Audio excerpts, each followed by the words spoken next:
wasiirkii hore ee wasaaradda cadaaladda ee dalkan jamhuuriyadda Soomaaliland mudane aadan axmed cilmi dhoolayare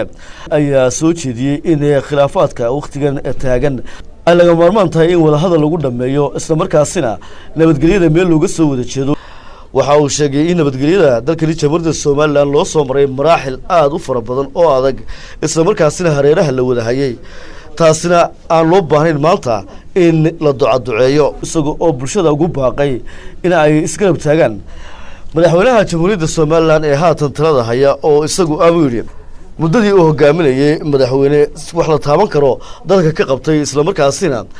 mustaqbalka wax badan oo kale oo iyaguna kamid ah baahiyaha qarankani tabayo ka qaban kara qodobadaas iyo arrimo kale bay soo ka hadlaya waxa uu yiri wasiirkii hore ee wasaaradda cadaaladda aadan axmed cilmi dhoolayare waxaan la soconaa bariyahan dambe inay jiraan xaalad ay dadka qaarkood doonayaan inay wax ku yeelaan nabadgelyada qarankan sidoo ka war hayno qarankan uu istaxil 20 jirsaday dadku way bislaadeen qabiil loo tirin maayo qabiil lama joogto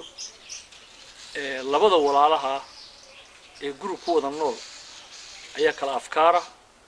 oo qof waliba wax aaminsan yahay laakiin waxaan la sib daraa rag waaweyn oo mas'uuliyiin oo iskaranaya oo doonaya inay ku macaashaan nabadgelyo xumi ciyaal yar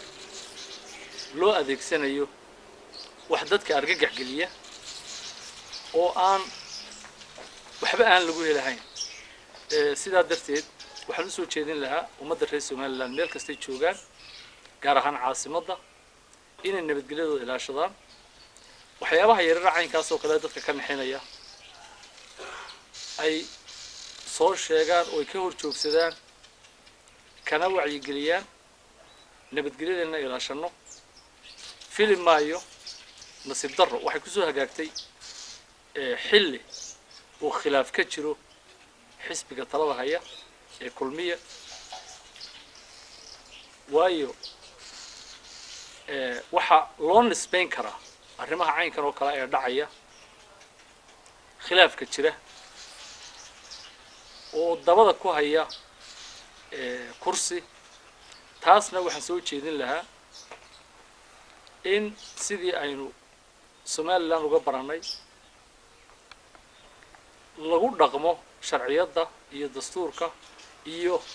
xeerka xisbiga uu leeyahay talabada waxaan soo jeedinayaa saxaafadda sharafta badan wariyaasha qaarkood inaanay boonboonin waxyaabo yaryar oo caynkaas oo kale ah oo aan loo baahnayn in wararkooda kor loo qaado xukuumaduna in ay had iyo goor ku dadaasho annaguna aanu ku garab taaganahay oo aanu hoggaanka sare ee xukuumadda madaxweynaha iyo xukuumaddiisaba aanu sheegayno in shacabkani barbar taagan yahay aanay ogolayn marnaba cid nabadgelyada khalkhal galisa kalsooni ku qabaan shacabkooda ummadooda oo aanu barbar taaganahay